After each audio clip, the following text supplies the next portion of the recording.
Welcome to the Get Fit Guys, quick and dirty tips to slim down and shape up. My name is Ben Greenfield, and I'm the Get Fit Guy. You know, I remember when Pilates first arrived on the fitness scene. Some of us personal trainers were a bit embarrassed about how to even pronounce the name of the new exercise style. Was it pronounced pilots, like an airplane driver, or Pilates, like some fancy French drink?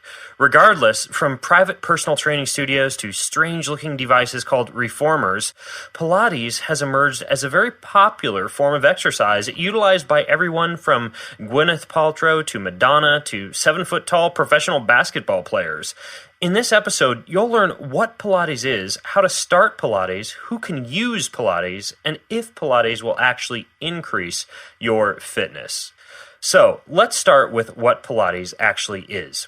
Pilates is a form of exercise developed by its namesake, Joseph Pilates, in the 1920s.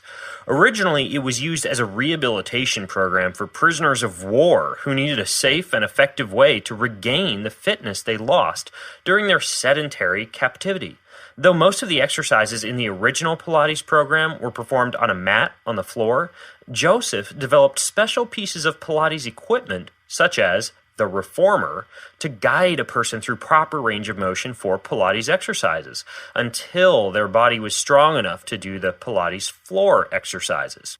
Today, you'll see modern variations of that Pilates reformer, which is basically a sliding platform with springs at one end that's moved by pulling on ropes or pushing off from a stationary foot bar. Though it can be used for more advanced fitness routines, the reformer is still a very good tool for helping people who may need alternatives to regular exercise, such as individuals with heart conditions, pregnant women, or people with hip, back, or knee problems. Reformers are rarer than the Pilates floor workouts, which is the type of Pilates you'll find taught in most gyms. These workouts incorporate exercises that focus on your hip, pelvic, low back, and abdominal muscles. In most of these exercises, you hold your torso in one position while moving your limbs in different directions. For a very basic idea of what this feels like, try sitting on the floor, balancing on your butt, then lifting your arms and legs off the ground. Or try the 6-inch crunch, which I demonstrate in the video I'll link to in the show notes. The video is entitled, How to Look Good in Your Underwear. Each exercise in Pilates is based on 6 core principles: centering, concentration, control, precision, breath, and flow. In a typical Pilates class, you'll learn how to bring your focus to the center of your body, concentrate on the movement, control your muscles, put your muscles through the proper range of motion, breathe deeply with your lungs, and move with fluidity. Because many of these principles are similar to yoga, people often confuse Pilates with yoga, but Pilates is much more focused on strengthening the abdominal, low back, pelvic, and hip muscles, while yoga is more focused on flexibility, balance, and relaxation. The ideal way to start Pilates, especially if you're new to exercise, would be to find a local Pilates reformers studio or class in your area, since reformers are good for strengthening a weak core and face-to-face instruction is the best way to learn. Do an internet search or inquire to your gym about local Pilates reformers classes.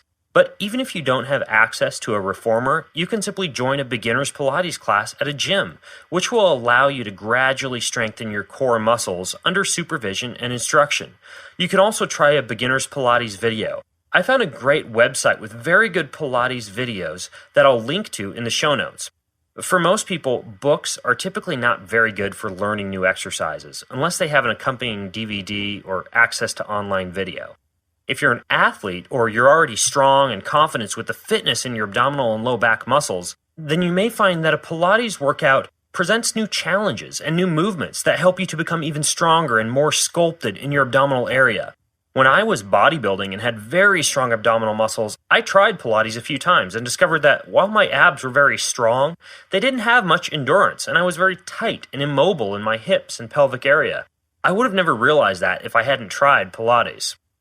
Just like yoga may not burn many calories, Pilates will not give you the same calorie burn as running on a treadmill or swimming, but Pilates will improve the range of motion in your hips and core, which is important for people like athletes and dancers, and it will also help to strengthen, tone, and flatten your stomach area, with the flat part of flatten only being true if you're not overeating. Finally, Pilates will help you with mental focus and breathing depth and rhythm, which is important for stress relief and overall health. So be sure to tune in next week where you're going to learn a bunch of popular gym terms that will really help you when it comes to workout lingo and having conversations in the gym. Speaking of having conversations, be sure to check out the Get Fit Guy Facebook page by going to facebook.com and doing a search for Get Fit Guy. You'll be able to become a part of many of the fitness and fat loss discussions that take place on a weekly basis. Follow me on Twitter at twitter.com/getfitguy for even more daily tips. And if you want to check out my personal blog, you can go over to bengreenfieldfitness.com, where I put out another podcast and a blog on a weekly basis. So until next time, this is Ben Greenfield, the Get Fit Guy, asking you, what are you waiting for? Go get fit.